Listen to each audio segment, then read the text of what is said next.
اعوذ باللہ من الشیطان الرجیم، بسم اللہ الرحمن الرحیم۔ السلام علیکم میرے دوستو، میں آج آپ لوگوں کے لیے پیر صاحب کا جو بیان لے کر آیا ہوں اس کا عنوان ہے کہنے کو مسلمان مگر کام مسلمانوں والے نہیں۔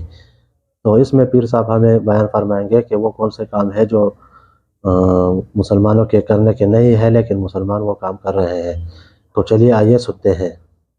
کبھی شیطان یہ گناہ کروا دیتا ہے، کبھی وہ گناہ کروا دیتا ہے، تو ملی جلی زندگی ہے ہماری۔ نام ہم مسلمان کا اپنے اوپر لے رہے ہیں، الحمدللہ کہ ہم نے کلمہ پڑھا ہے، مگر 100% شریعت کے مطابق زندگی ہماری نہیں ہے۔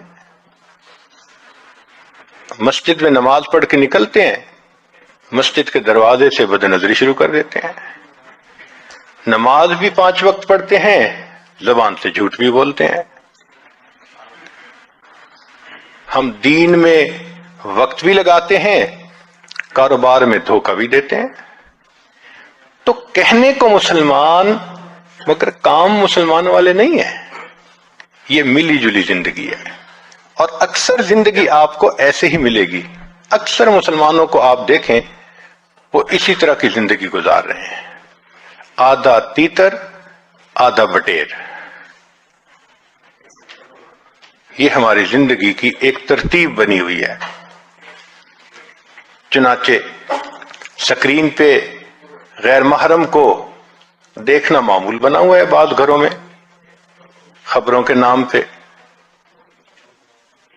محفلیں ہوتی ہیں شادی بیاہ کی، تو مرد اور عورت کی مخلوط محفلیں ہوتی ہیں، پردے کا بھی کوئی خیال نہیں ہوتا۔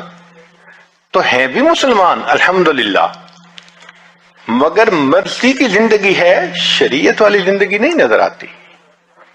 نتیجہ کیا ہوتا ہے کہ مسلمان ہونے کے باوجود ہم اسلام کی برکتوں سے واقف نہیں ہوتے، ہم اسلام کی برکتوں سے محروم ہوتے ہیں۔ تو جی دوستو، جیسا کہ آپ لوگوں نے سنا، اس بیان میں پیر صاحب نے ہمیں بیان فرمایا کہ وہ کون سے کام ہے جو مسلمانوں کے کرنے کے نہیں ہے لیکن مسلمان وہ کام کر رہے ہیں۔ امید کرتا ہوں کہ ہم سب ان کاموں سے اپنے آپ کو بچائیں گے۔